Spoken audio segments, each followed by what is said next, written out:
And on a ugly, ugly kind of night, 2013, 2013? No, 2010.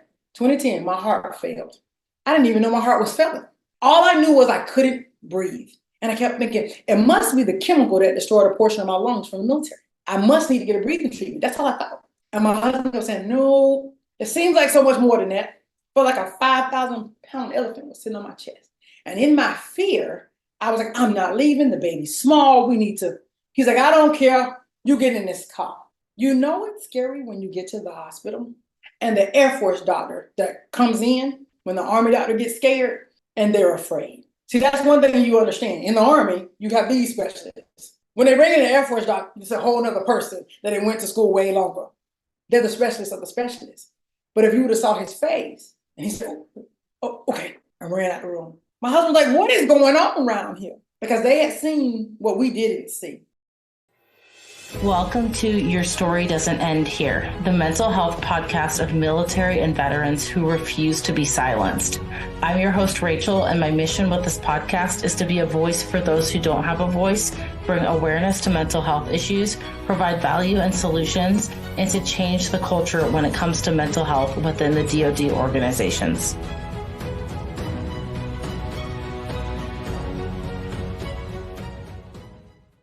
Hey everyone, thank you so much for coming back for another episode of Your Story Doesn't End Here. Today, I am so excited to have our guest, Mrs. P, aka Pamela.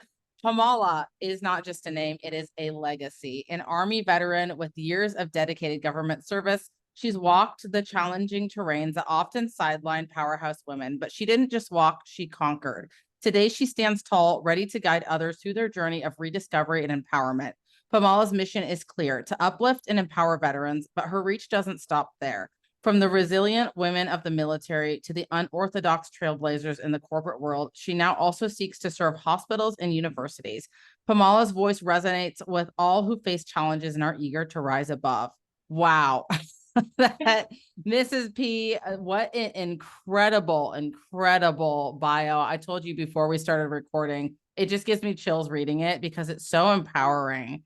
And I think woman to woman, reading something like that and just feeling the power that comes from just the platform of saying, this is who I am. This is a piece of who I am. And this is what I've done and what I'm looking to do.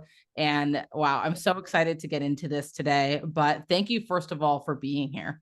Well, I'm grateful for you having me. It is definitely a pleasure.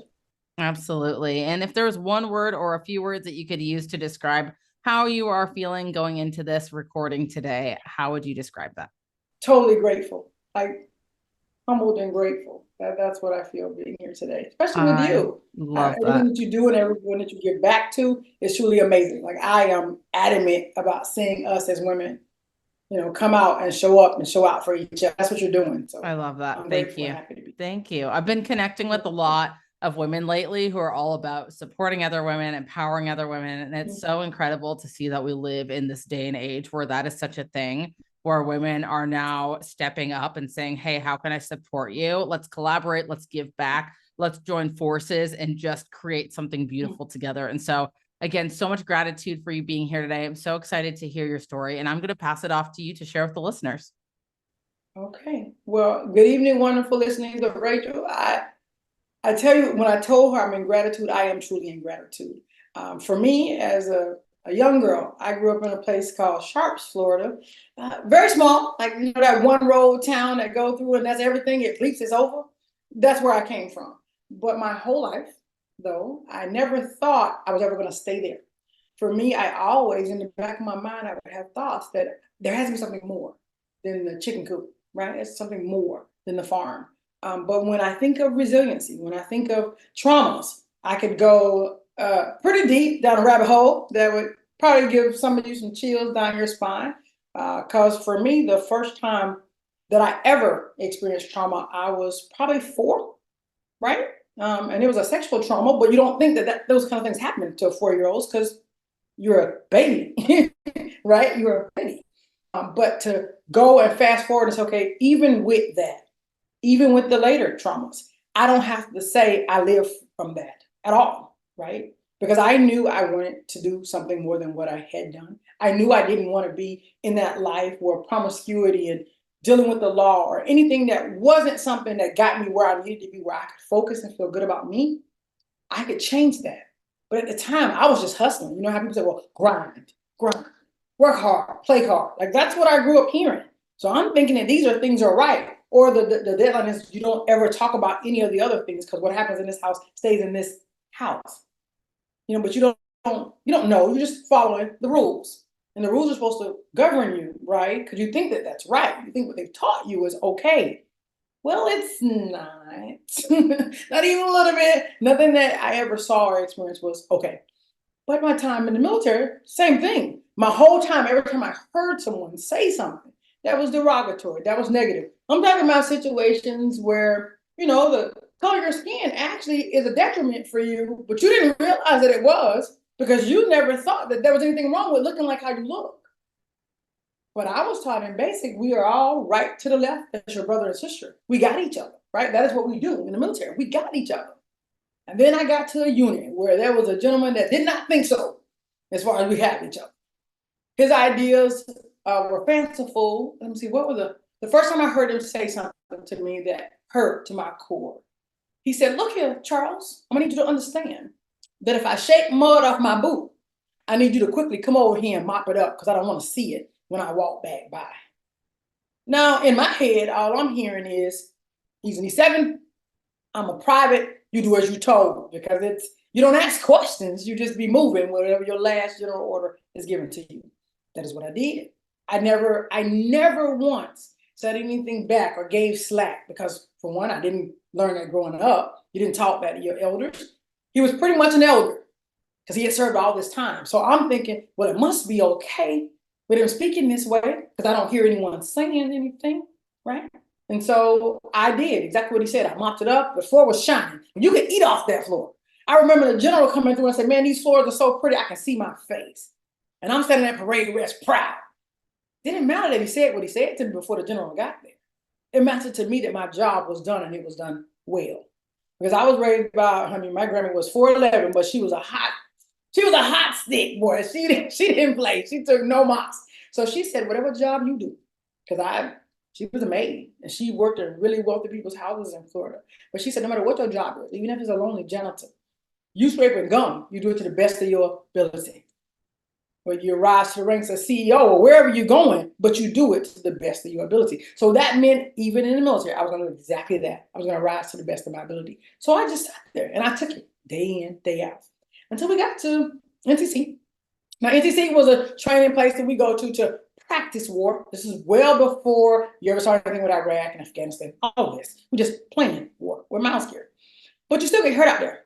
There were some soldiers, a track had flipped, it broke apart. People were like, one lost his limb, one was about to die, they needed blood. So we're all out there moving, and we're moving as fast as we can, hopping from place to change location. Well, I wind up getting hurt, but I didn't know at the time was when the boulder hit my foot at NTC in California, it actually had broke. I didn't know that the foot was broken because all they were yelling was move, move. And so all we're doing is still moving. It's pitch black. You can't even see your hand in front of your face in the Mojave Desert. You just can't. So you need to keep moving to keep up with the convoy that's moving. We didn't realize it was broken. The next day, all he said was, she must be faking. Because this is what they do. What they do. What? Now, in my head again, I'm not thinking twice about what he's saying. I'm just trying to do my job. Now, the part that was crazy was our commander was actually darker than me. And so I was waiting for him to say something back to the E7 when he started saying it. And then finally he just addressed and said, well, look, understand, your ancestors that were slaves back then, they smiled every time something happened, even if they got hurt. Wait, okay. In that moment, I actually processed that because that was direct. He was making sure I understood what he meant. For the longest, I kept thinking, I must be mistaken. Because why would he not be the one that's superior here to look after me and bring me up in the ways that we so proud to serve in our country, right? I didn't know. But the E1 that was next to me, he did know. And he actually turned to him and he said, I'm going to make this real plain for you, sir. If I ever hear you while I'm standing here, I don't have no rank, so it don't affect me. But if I ever hear you say something like that again to Charles, my black combat boot, this size 12, gonna be so far up You gonna taste my polish. And that's as nice as I can say that to y'all if y'all hearing the sound of my voice. Because I'm sure you understand there was a whole bunch of other things that were gravity in what he said. But I did wind up seeing at E7, not cower, but not say anything else the rest of the duration of the deployment for me.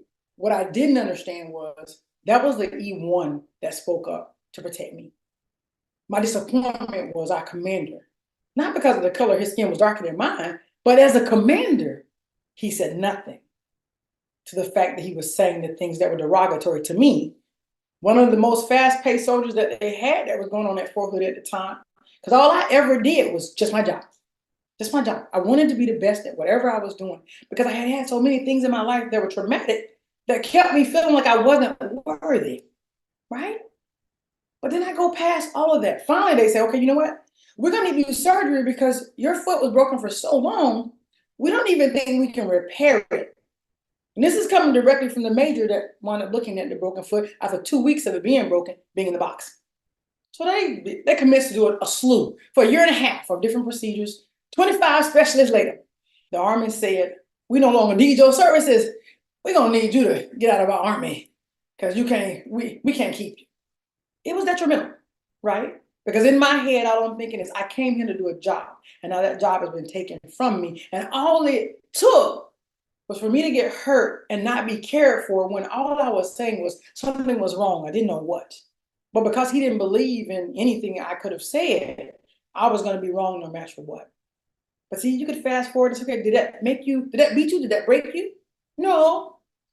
Because even with that, I did get retired out of the Army.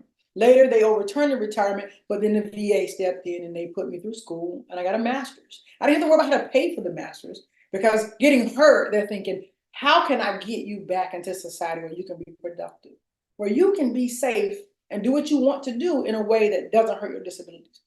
That felt golden to me.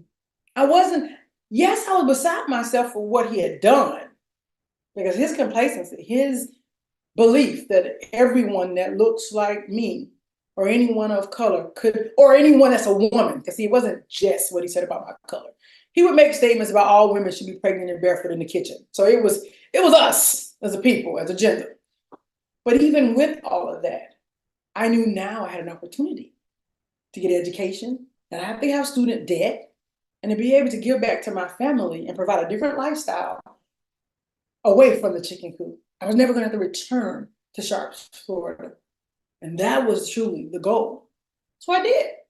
I went back. I was in school for some years. And I loved being in school. I did. Because see, in college, at university, I was a what they call non-traditional student. I kept thinking, what the frick does that mean, non-traditional? And then they had to explain it. Just meant you weren't coming from your mommy and daddy house, but they were paying your bills. I paid my own bills. I had children at home I had to feed and raise and take up, and I had a spouse that was still active. So we're talking about, we're moving through life, trying to make this thing happen. And one day my husband said, well, when I get back from Korea this time, I need you to be already graduating so we can PCS. So now I'm taking weekend classes, I'm taking lunch classes, I'm not taking any breaks, I'm going all in. And all I kept thinking was, if I make the dean's list, then I get that next higher level. So then that way I can get a better position wherever I'm going. Well, you know what I found out, guys? No one cares about my GPA, not even a little bit. One of my colleagues said right before we graduated, baby, you've been killing yourself for what? You know your degree gonna say the same thing mine say. What is on this wall, that's all it's gonna say. Ain't no GPA on there. So what I learned was, it wasn't necessary. Not even a little bit. But in my head, it was what I had been trained to do. To be the best, to put it all out there, and only stay focused on that. So that's what I did. Now, with all that being said, did I get my dream job? Yes, I did. I began to, from the moment they asked me in college, where do you want to go when you graduate? I said, I'm going to work at the VA. I'm going to help other veterans like me. They said, well, how do you know? I said, because I am. See, it wasn't about how. It was about that I was. Like I had already decided. See, I promise you in your life, no matter what's coming at you, that is what it is. It literally is just decide. I don't care how bad it was. I don't care about the trauma. I'm not saying it didn't hurt because I promise you, if I told you, because I've given you a clean version, okay? But if I told you, you would cry right along with me anytime I get down in that muck and that pain, but we don't live there no more, right? We live here and we live where we're going. We live from our future, not our past. Our past is not determining what our present looks like. Future is. So therefore, I lived into that. And as soon as I graduated, I was at a VA. I wound up within a year and a half. Went from a GS9 to a GS11, then a GS12. It's pretty much as high as we can get until we become supervisors or become an officer. And I loved it. Every day, I loved it. I loved it so much, I was there from dark 30 to late in the evening. Now, my youngest, on the other hand, he really didn't know me because I was constantly gone. Because in my head, my only focus was, what? I'm supposed to make a difference in other veterans' lives. And in my detriment, I was not taking care of me. I was skipping lunch. I was skipping breaks. I was staying 10, 12-hour days, working on Saturdays. And if I could sneak in, I would work on something. See, because I needed all my vets to make sure they could pay their mortgages, make sure they could pay their car note, make sure they could pay tuition for their students that were already in college. That was in my head, but I was forgetting the most important thing was my own family, my own health. And on a ugly, ugly kind of night, 2013, 2013, no, 2010, my heart failed. I didn't even know my heart was failing. All I knew was I couldn't breathe. And I kept thinking, it must be the chemical that destroyed a portion of my lungs from the military. I must need to get a breathing treatment. That's all I thought. And my husband was saying, no, it seems like so much more than that. Felt like a 5,000-pound elephant was sitting on my chest.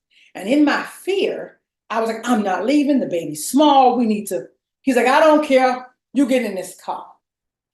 You know it's scary when you get to the hospital and the Air Force doctor that comes in when the Army doctor gets scared and they're afraid. See, that's one thing you understand. In the Army, you have these specialists.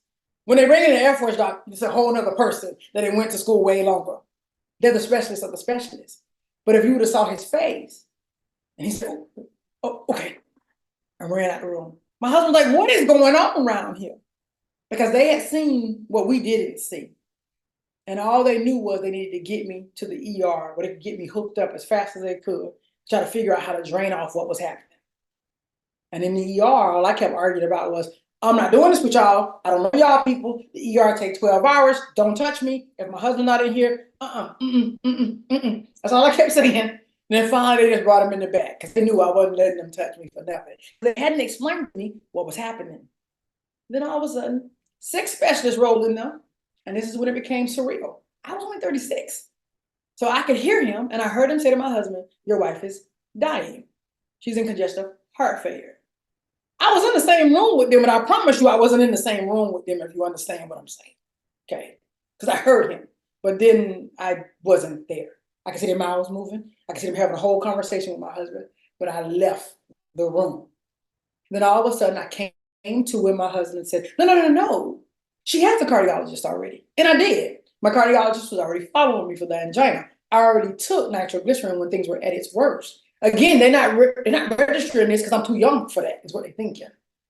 So they called him up on the phone. He said, no, you get her in the ambulance to me now. So for about a week, I was in congestive heart failure in a medical ward in ICU where they put you to sleep. It's called a medicated coma. Purpose of the medicated coma is to drain the fluid so my body can begin to heal, because I was so close to expiring, they needed to figure out how to quickly get me under control.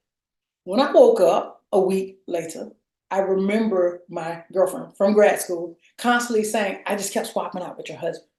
If he went home to check on the new baby, I was praying by your bedside. I just needed to know you were okay. See, when you have met sisters, I'm talking about real sisters, the ones that are in your circle that love and care about you when they don't have the same blood that runs through their veins. My real sisters couldn't even tell you about any of these things I'm telling you because they don't know me at all. But my sisters, it's probably about 5 of them that have known my real story, that have seen the dark, seen the light, seen the growth. But they're this many, but we don't have the same blood. See, the true sisters are there regardless of that. It's not that phrase we grew up learning where they say blood is thicker than water. Dude, partner, I understand that blood thick, but it all gets dry. And it doesn't really come through for you when you really need it in a pinch. But my real sisters, they do. They come in at 1 or 2 o'clock in the morning, whether you thought they were going to be there or not. And that's why I know I'm grateful for being here with Rachel, because she's doing that same thing. She knows it from her soul. They're giving back and being here for real women to show up and show up for themselves so we can show up for each other. Not because we're ready to be fighting against the grain. Because that's what I grew up seeing. That women would literally go at each other toe to toe if they thought it was going to make them look better to someone else. But I'm not that person. I grew up hearing you too much. I grew up hearing, oh, you so extra. And then I realized, what's wrong with being powerful? What's wrong with any of those things? Nothing. But when someone else doesn't understand how your light shines, they need you to deaden and get smaller. And I'm here to tell you, I need you to get brighter, get bigger. Be okay with your success. Be okay with what you feel. Be okay with what's right here and let it shine all day, every day, no matter what someone else is saying. See, because even after the congestive heart failure, I still went right back to work because I had a goal. I knew who I was helping. I couldn't let that slip. And then my body said one more again in 2013. Didn't I tell you? I need you to sit down somewhere. See, I didn't stop them 12-hour days. Then I wound up having a stroke at work. Yeah, didn't know that's what was happening. I'm typing in, trying to make somebody get paid, you know. And my colleague was with me. They were teaching me how to do something in a system I had never used before. Now all of a sudden they say, what's wrong with your face? They start turning their head sideways and they said, your whole face is dropped. And then all of a sudden my speech got slurred. He said, but you sound like you drunk. Immediately he understood what was happening because he ran to get our supervisor. She drove me straight to the ER. The ER immediately knew what was happening. They put something in my IV. It is something that dissolves a clot so you don't die. I can say all that to you guys because I already been there, done that, lived past it, and the scar is healed. But does it hurt that I knew I was giving back? Not yet. Just wait. There's more. There's more. In 2015, my neurologist said, I understand that your cardiologist sent me this message because something else is happening with your face. It was getting numb. The face just kept getting numb. And I was losing time at work. Like I would be working for hours. Then all of a sudden I would blank out. And then when I come back to, I'm slobbed everywhere. I'm all wet. Things look crazy in my room. Nothing don't even make sense. So he did an EEG. See, because my cardiologist, I had him for 10, 12 years already. He said, your stress tests are coming back showing that your infraction is lower and your heart is getting weaker. This thing with your face is not connected to your heart. Let me call my friend that's the specialist. He said, well, I got the news. Her EEG shows now seizures have set in. I'm like, well, how does that happen? I didn't do anything. I didn't bump my head. He says, not that. When you had the stroke, there was damage. This is residual from the stroke. Wait, what? He said, I'm gonna need you to get some things in place at work. We need to put some ADA accommodation laws in place so the government knows this is what we need to have happening so you can leave. They did put them in place, and I was so grateful for them, but I could not actually adhere to them because your veterans need what your veterans need, and those 10, 12-hour days are the only way I could feel like I was above water. So by the time 2017 rolled around, my stroke had increased to the seizures, but the seizures was on one side of the brain, right? In 2015. 2017, they were bilateral. So then my neurologist said, okay, I'm gonna need you to leave your job. I understand that you wanted to stay, but that's not what we're doing. We need to pick up shop and go. I said, no. Let me go back to the VA. Let me ask my supervisor. I am sure there's a way. They can put some more accommodations in place and we can get this squared away. I gotta stay and still do what we're doing. There are too many other vets, I gotta help. He said, all right, I'll give you a shot. Go ahead and talk to him. I sent a message. And then finally, I didn't hear back from her, so I went directly to her office. I said to her, I really would like to stay in my career because I love what I do. So I'm going to ask you, is there any way that the government could just put some additional accommodations that my neurologists and cardiologists think will be safe for me? I just need a little help with this. Now you do remember I just said I've always worked from the time I began in the government 10-hour days, right? Missing lunch, missing breaks. And her answer to me was, well, we've already discussed it. There won't be any additional accommodations put in place for you. Do you understand the gravity of what that was like for me? Because I had given everything that was me, I had given. And I didn't understand how now there wasn't anything they could do so I could remain in what I love to do. And it took a while for me to process because then my anxiety began to just jump off. I'm talking about I would get to work and panic so bad my entire body vibrated. We had to fly somewhere, and my anxiety was so bad, Delta, in which I'm sure they have to keep records of this. They had to shut down the plane and call to the back, because I don't know if you know this, the actual pilot can't just open the door for you. Someone in the rear must let them know on the manifest you are no longer flying, and someone else from the other side opens the door. You understand what I'm saying? So they did, and I got off. Finally, we said, okay, well, we're going to have a family meeting because we need to figure out how we're going to process this. Because I knew what I wanted to still do, but now they were telling me I wasn't going to be to do what I wanted to do. Didn't matter about my health. It didn't matter about the sacrifice. It mattered about what the next job was. Ultimately, I need you to understand, as a powerhouse, you have to remember to take care of you first. There is no room to pour into everyone else if there's nothing left in you. Because see, you've poured it all out, and there's no one replenishing you. And that's all that happened to me.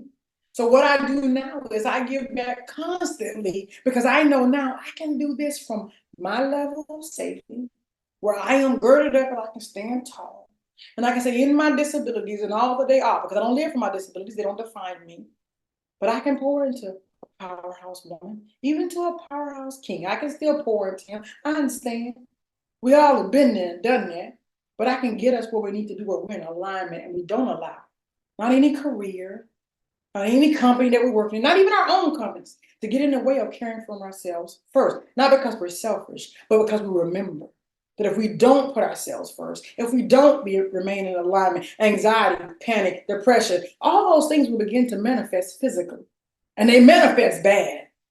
See, because I am that person that has been on that gurney. I am that person that has had congestive heart failure. I am that person that's had a stroke. I am that person that's had seizures. But I'm standing before you today proud and loud to say at the end of the day, we don't allow anymore anything to take that away. None of that power gets to change from me at all. I only pour out what is my overflow, because now I know my resiliency, it stands firm. And I had to go through all of that to get to here. So in my gratitude, when I say I know I feel what I feel, is because I've been through. T.R. Becker used to teach all the time in peak potentials. He would say, remember, you got to go over, under, around, and through. All he meant was, no matter what it is, if you're truly trying to get to where you're going, all you have to do is decide and believe. And once you know that you know that you know, everything else will continue to come to you, fall into place. And all you do is step into that glory, step into that greatness, step into your faith. And so be on the call today. And that's pretty much all I got to say about all of that. All right, Miss Rachel, what else you want me to talk about with you? Let's go and answer your questions. That's enough. It really is all in perspective. And I think that's the theme that kept sticking out to me as you were talking is, I'm going to bring up something that probably is a controversial topic right now, but I'm not sure if you're aware, there was a speech that was done by, I think his name is Harrison Butker, for a commencement, and the internet is up in arms about it. Oh. And I haven't listened to the entire speech, but a lot of what he said, it was at a Catholic university. And a lot of what he said was speaking to women about, being homemakers. And, there's two different sides to the argument. And I'm not going to get super into the actual speech itself. If anyone listening wants to hear it, feel free to go down that rabbit hole. I chose not to. But the point that I want to make about this is that it doesn't matter what anyone says to you. It doesn't matter what their perspective is of you or what they think you should do. It's all in your perspective and what you choose to make of the meaning of what they said. Because when I listen to your story, Mrs. P, and you talk about all this adversity that happened and giving the clean version of it, right? And obviously, if we were there, we'd probably be ready to fight someone. But just hearing that clean version of it and knowing, like, man, especially as a Black woman in America, and understanding that in the military, being a woman alone, whether a woman of color or not, is already its own challenge. It does not matter if you served 10 years ago, 15 years ago, or today. There are people in the military who think that women should not be serving. That's just the fact of it. but Yes. we can either take that as adversity and let it pull us down, or we can just say, thank you for your opinion, but I'm going to do what I'm going to do. And I love that about your story, is that constant push for, I'm going to do what I'm going to do because this is my purpose. And so what I am curious about, because you said that your first trauma happened when you were 4 years old. Yes. Was there a point in your story or your timeline, your journey, where you connected anything to your childhood trauma and used that as a form of healing? It took a while, I guess I should say. Because for the longest, I don't know if you know, in therapy, if you're in counseling psych, my grad degree is in counseling psych, you are required to go through therapy. It's a requirement. You don't get to graduate if you didn't. And in that therapy, they ask you those questions. So then the childhood traumas had to come up and come out. So then the question was, how do you heal from there?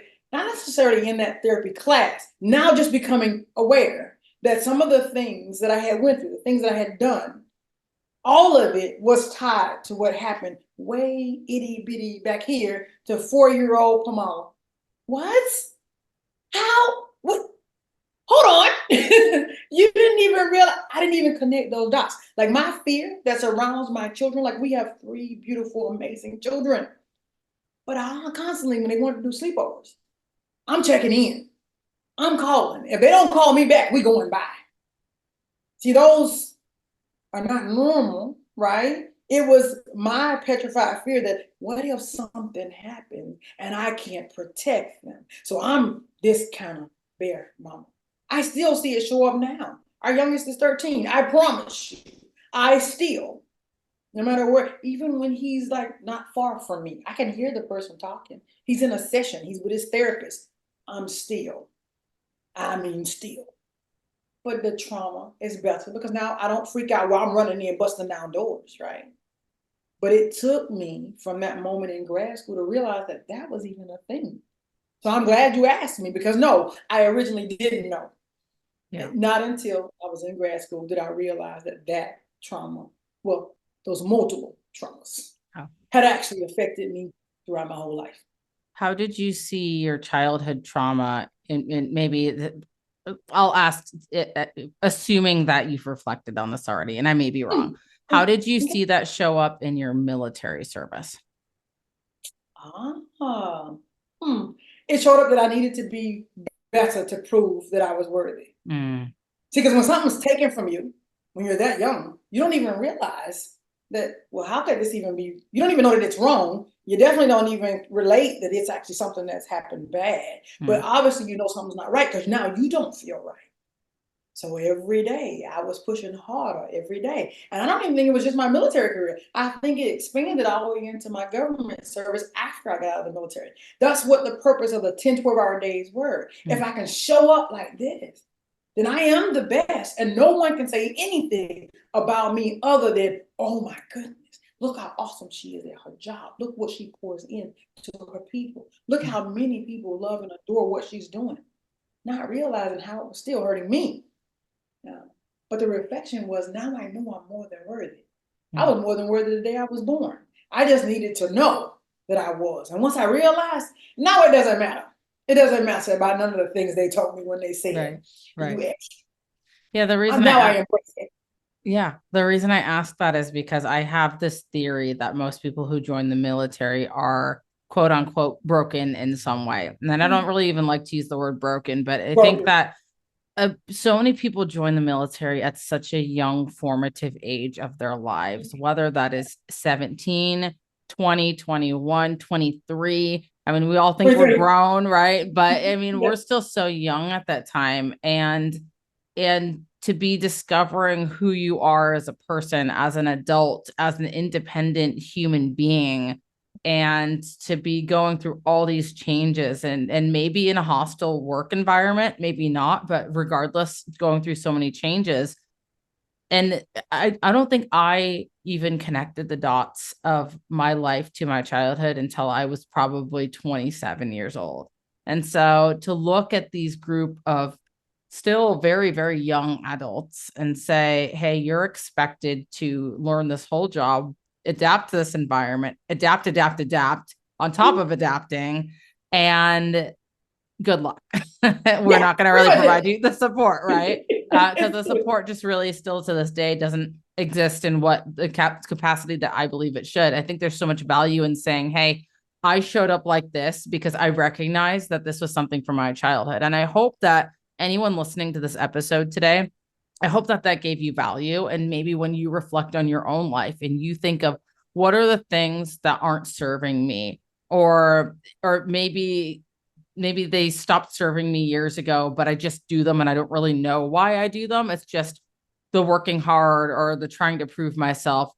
Why are you showing up like that? Question yourself why. And you might find that it leads to something from childhood.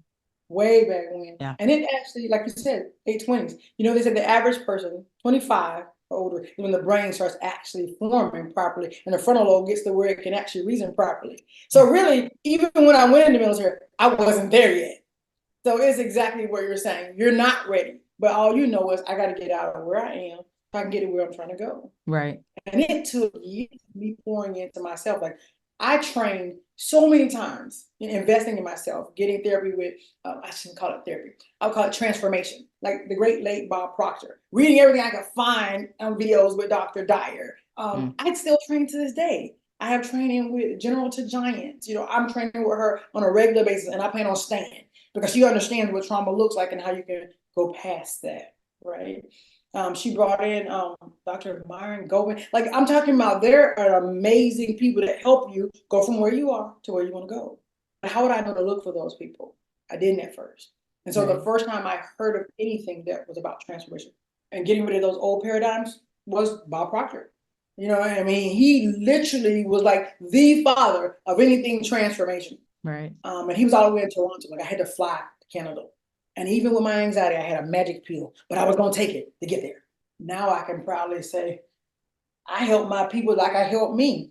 And I can get on a plane and me and the magic pill, we ain't got to be friends. It's a beautiful thing because I know growth actually happens. So I think anyone that's listening to your podcast will understand, wait a minute, I felt like that before when my anxiety took control. And I'm not saying that medication sometimes isn't needed. It can be, but don't let that be your crutch forever. Right. Know that there are other tools we can put in place that will get you where you want to go. Right now, just do the steps you have. And don't feel bad. You are where you are. I was where I was. And then when I realized, wait a minute, I get to control this. I pay the cost to be the boss. Not of anyone else, of me. Right. That's it. Everything else I let go. You're talking about the transformative process of healing. And I wanted to share something in my own life that really brings this full circle too. I also struggled with anxiety, really bad high functioning anxiety for years, a really, really long time. And I remember specific moments when I was a child where our vehicles would break down a lot. I thought it was normal for a car to break down. I didn't realize that there's preventative maintenance that you can do to keep a car from breaking down. But my family just always had used vehicles that broke down. And so I had a lot of anxiety surrounding that. And so it was just last week, I graduated from a leadership program in my area. And on my way to our graduation, which was about 45 minutes from where I live, out of nowhere, this metal red gas can comes from there's two lanes, one southbound, one northbound. I'm heading south, comes from the northbound lane out of nowhere. And it gets lodged underneath my car. And I'm reflecting back after I got out of the situation because someone from my cohort turned around, helped me jack up the car. We got it out. My car's a little damaged, but it drives.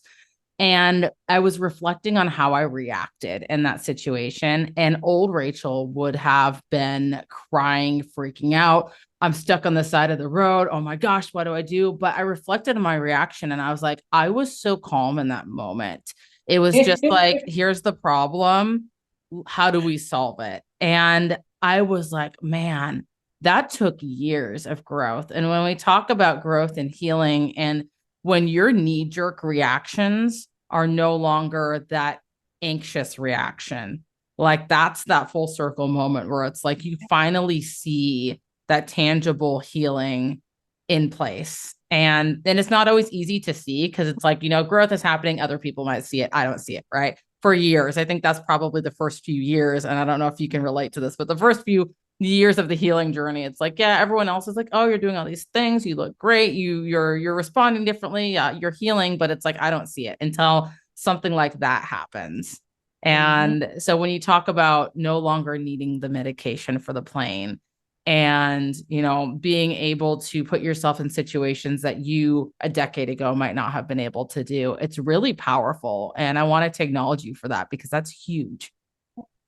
Thank you. Thank you for noticing what you noticed about yourself in that moment. Of Because course. I know exactly what you mean when you can literally sit back and now you become that inner voice that reflects in the moment. Yeah. Yeah. When did I get this good? Like you want to stand up straight and puff your chest out like, I am so proud of me. Yeah. And you should, because you did, because you remember what it was like. Right. And that's what I tell people all the time when I give my masterclass. Hey, dude, when I'm on here talking to you, I'm literally telling you not just from what's in books, not just what any of my veterans or any of my other clients have said, but what I've lived. So I figure that's way more valuable than any of the book knowledge. Yeah. Because I've been there. I got the t-shirts and the sweatsuits. I know what that feeling is like for it to be so petrifying. And you're thinking, have I lost my mind? Like, why can't I control what's going on up here? And not only do you get this out of alignment, your heart, your body, everything. When it's out of whack, you're not in equilibrium, it is all off. And so it's like, well, when you can get empowered and take that back, and let me rephrase the word, take, I don't want to say, really get into flow. Because when you say take, you're pushing against something, and then it makes it a negative. You're going to get more force back. But when you get into flow and you come, like you said, the person turned around, you drink up the car, you pull it out the can, you're saying it like it's so nonchalant. Like, yeah, those are stuff we did. When in reality, you know the gravity of how significant that actually is for you, and how far you've come. That's what I mean. We do that all the time. Even in there, we say it all. Knowing the power of it is so much bigger than how you just explained it to me. Right. Right. Because in reality, you would have been, because I've been shaking and crying and freaked out. And I'm talking about them ugly cries, right? Yep. Where you don't, it don't matter who looking, but that's how petrified you are. Yeah. And so to get to that and then go on to your graduation and celebrate with everyone else like nothing even happened. Yeah. Child, it was a gas can. Yeah.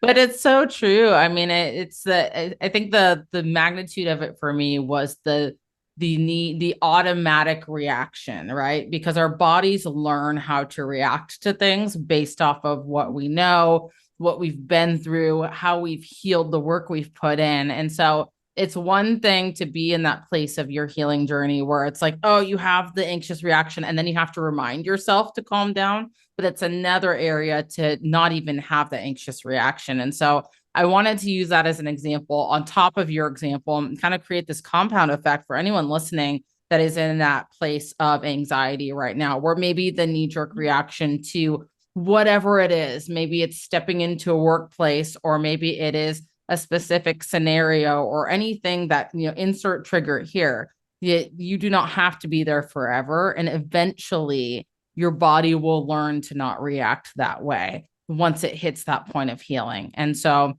I think hearing these examples is what, at least for me, hearing other people's examples and seeing other people's examples of healing gave me the courage and the belief to know that I too could get to that point of healing. And so I'm so grateful that you shared that. And then, it gave me the opportunity to also pour into everyone else's healing journey with my story. One other thing that I wanted to touch on that you talked about in your story was there was this constant theme of something was wrong with your body physically, a major thing, not just little things, and you didn't know. And so I want to talk about that a little bit more, because I don't want to say it's not normal for people to go through these things, because there are a lot of people that I know in my life that, they'll just push things off to the side. But it sounds like in those moments, it's not that you knew and you were just pushing it off to the side. You used this verbiage of, I didn't know that my foot was broken. I didn't know that I was having a stroke or congestive heart failure. Can we just expound on that a little bit more? And, if you figured out the reasoning behind those or anything more in that story you want to share. Okay, well, if you're talking about the foot, we'll start at the beginning. With the foot one, that was pure adrenaline. You know how adrenaline works in the body. You're not noticing anything else that's going on. It's like moms who lift up cars off their babies. All you know is you got to get to where you're going and help what you need to help. But we're in the dark. It's in the desert. I don't know if you've heard about Mojave, but there are some things that can kill you if you don't see it when it's coming. You're done for. It doesn't matter what's going on with you. So all I knew was they said, keep up. And if you couldn't hear a voice, that means you were too far away. You could get lost and be on another area, and the convoy doesn't even know that you're not behind them anymore. Because we were on foot. We were not in cars. So no, broke or not, I needed to keep going. And to be honest, when it broke, all I remember is it got trapped. We're walking. We can't see. I felt the other boulder move. When it hit the foot, even when I heard the pop, it's inside my combat boot. All I can hear is, hey, keep up. I immediately shook my foot loose and I kept marching. That's it. So when we woke up the next morning, because we were exhausted, we didn't change clothes. You're in the desert. You're working. There are no changing clothes. We weren't even showering at that moment. We were just getting our tents up. And so I laid down, crashed out. Next morning when we got ready to go to shower, we couldn't get my foot out the boot. Like my NCO came. She was like, wait, what in the world? We all tried. It was stuck in there. And so I think with it being stuck in there, you're thinking pressure. Like it wants to expand, but it can't because the boot's on tight. So none of the throbbing pain, none of those things, you couldn't really feel any of that. Because now it's just in there, sitting, waiting for whatever's going to happen whenever they get it off. So I think with the adrenaline, you couldn't feel it. The motion of we got to get where we got to get to that safely, that is where my focus was. Mentally, what was I saying? Mind over matter. No matter what was happening there, my mind was on what mattered, and that was for us to get safely to our next destination. That's how it went. We didn't find out until they did an x-ray when they got the boot off. And that was at least a day and a half later. So none of us knew. None of us knew. Not me, not my NCOs. We didn't know at all. Now, the lieutenant, when he came back, he was pretty peeved because he was like, even if you didn't know, we still should have hurried up and got her in a Humvee to get her somewhere. Or somebody who did know, who could find out, not days later. So right. Is that a digress and we could get mad at anybody? You could, but we won't because it didn't matter. Right. I did my job and then they figured it out. Next one with the stroke, was the stroke first? No, CHF was first. We just had a baby. I'm excited. I'm elated about the fact we ain't got through this really, really difficult delivery. Like we wound up having gestational diabetes. And what my docs were concerned about, they were watching it. They were watching it really hard because they were afraid that my BP that was always bad, that they barely could control before I got pregnant, that it was going to get worse like it did with our other son. Because with him, I had preeclampsia. So one of my kidneys started to shut down and you could stroke then. So they put you on magnesium. So they're worrying about all these other things, and that is where my focus is. It's on all the things they told me could happen that happened last time. So it was never on my heart at all. Finally, they did one of those tests, like they're just checking. It was like literally just routine. And the doc says, I hear something. And it made my OBGYN, that was a specialist. And normally, I don't know you know much about the military, but normally you get a whole bunch of different doctors when you're pregnant because nobody is just available for one person. Because my stuff was so high risk, I had the same doctor. So immediately he said, what you mean she hears something? It was a murmur. So my heart was doing something funky during the pregnancy. So immediately they got scared. They said, okay, we need to send her to the specialist of the specialists. So they brought in a perinatalogist. He is a high-risk specialist. That's all they do because they were afraid the heart was going to fail. We didn't understand any of those things that they were talking about. All we knew was he said, hey, they hear a murmur. We're going to send you over here. All I focused on was what they said about my blood pressure because that actually happened. I really did almost stroke with my other son. They really did have to put me on magnesium. I did blow up. Like the Pillsbury Doughboy. You know that little commercial where they would poke the Pillsbury? Yeah. That's what I looked like. And so I was worried about any of those things happening. But then when that didn't happen, we were at delivery. Like he was inducing us. We're thinking, we've made it. This is great. Not knowing that what was happening with the heart was it was failing. It was failing even in those moments. We just didn't know. And even when the nurse came in, because it's called elephant syndrome. Like my legs got really big, like everything bottom down. Huge. Nurse comes in. My husband says, is this normal? Because we didn't see that, with the other baby. We didn't see that the time before. That didn't happen. So she said, oh, no, no, no. That happens sometimes after delivery because of everything you had to do. So me and my husband immediately, we're thinking, oh, okay. You know what I mean? Because you're asking the people who's supposed to know. Right. We don't know what's happening. I kept having some discomfort, but it wasn't severe. It was just discomfort. You just had a baby. Everything hurts. So you dismiss these signals. So for me, the reason why we didn't know was because that's really what it was like. Our focus was just what it was. Right. And then later we found out after we were released in those 48 hours that we were actually in congestive heart failure, even before we left the hospital. It's just that the signs that everyone should have been watching, they had forgot to read that part in my chart that said already a heart patient, If they would have just seen that little piece, they would have known, oh, wait a minute, even though this can happen in normal delivery, for her, it is a pause for concern. Right. Because she's already, but none of us, again, we got released, we didn't know. Right. With the show, I was just working hard. Like literally, again, focus. I was focused, we were working, and then my colleague said.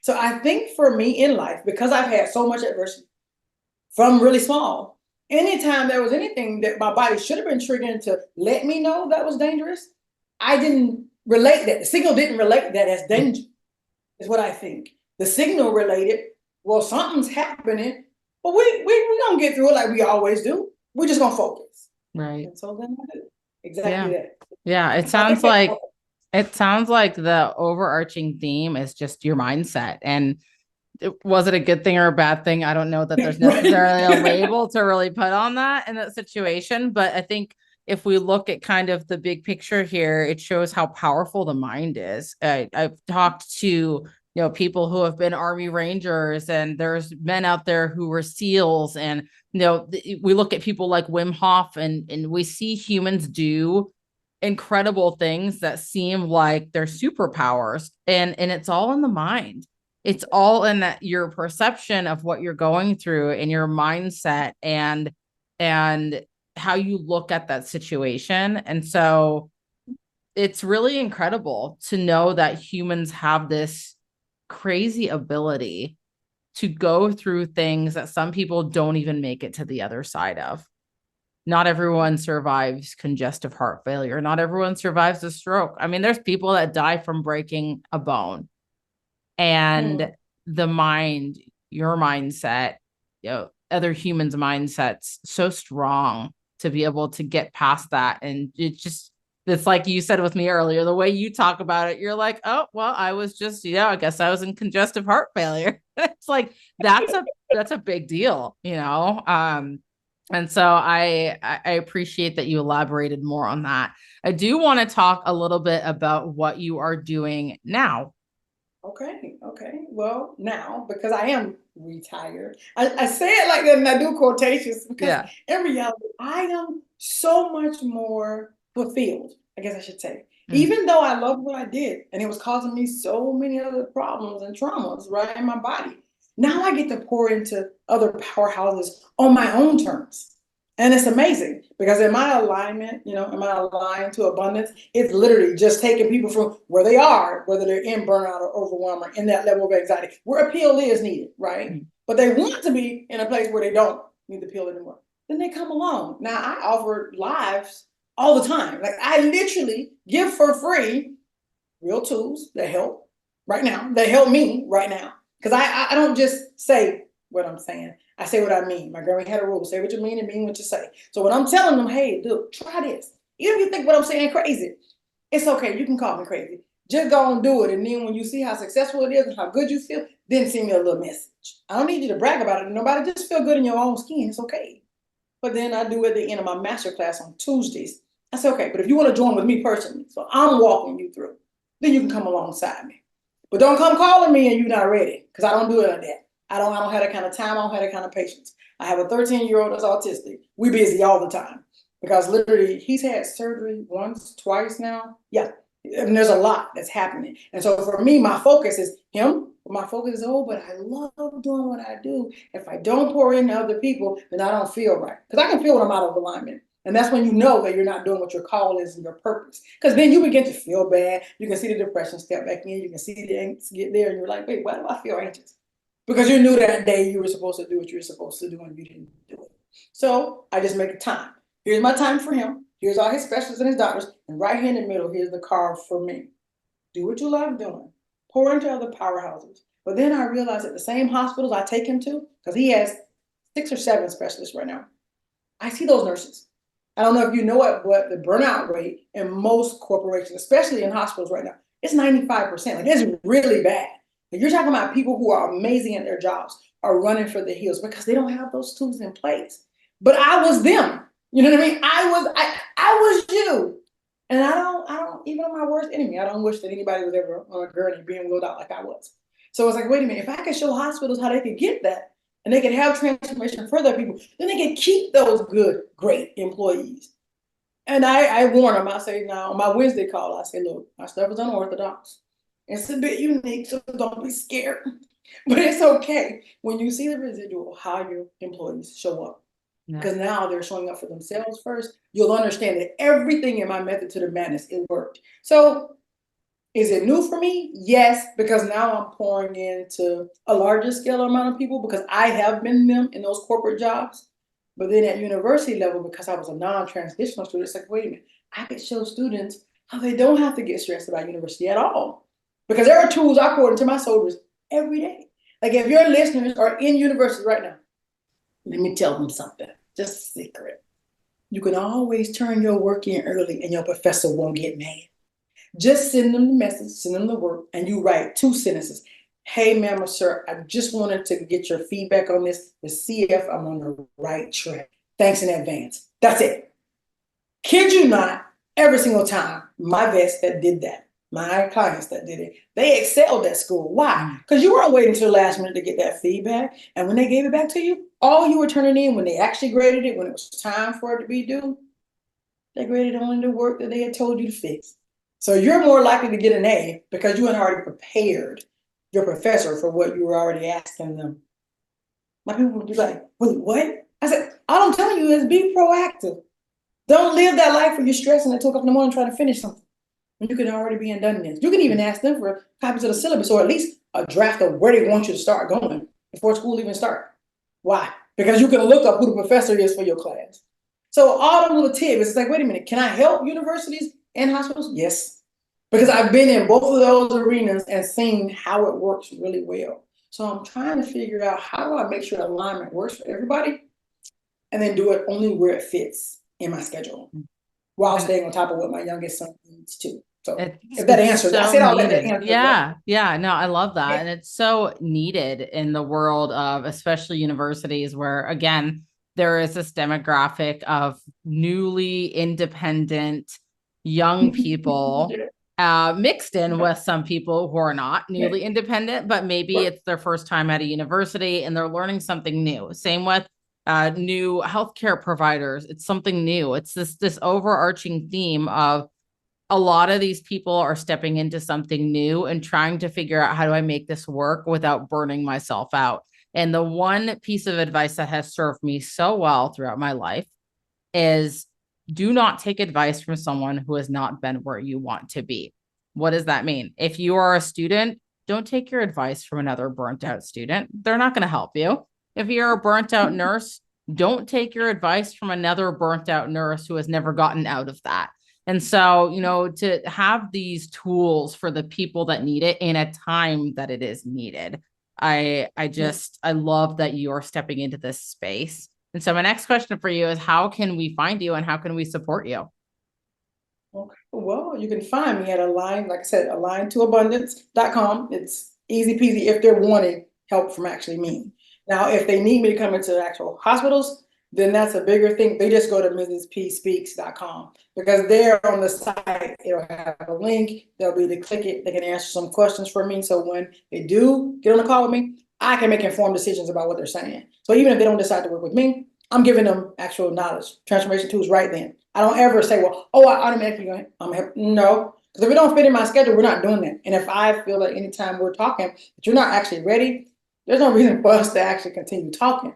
But I'll share with you some things you can do right then. So that's why it's different. It's aligned to abundance because that's individual.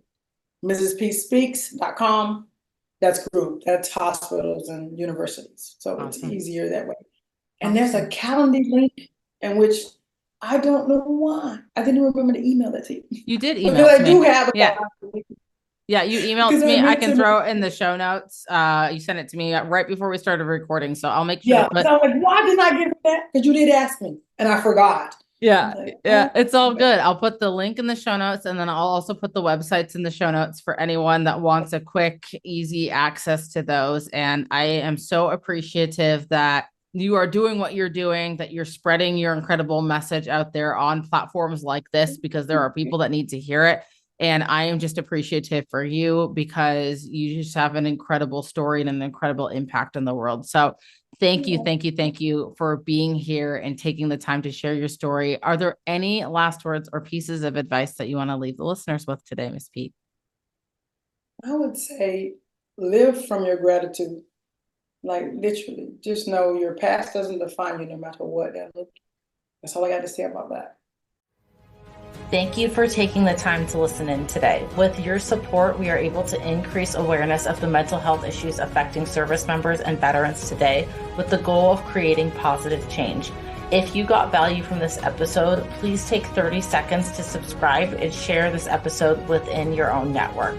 Until next time, remember, your story matters, your mental health matters, and your story doesn't end here.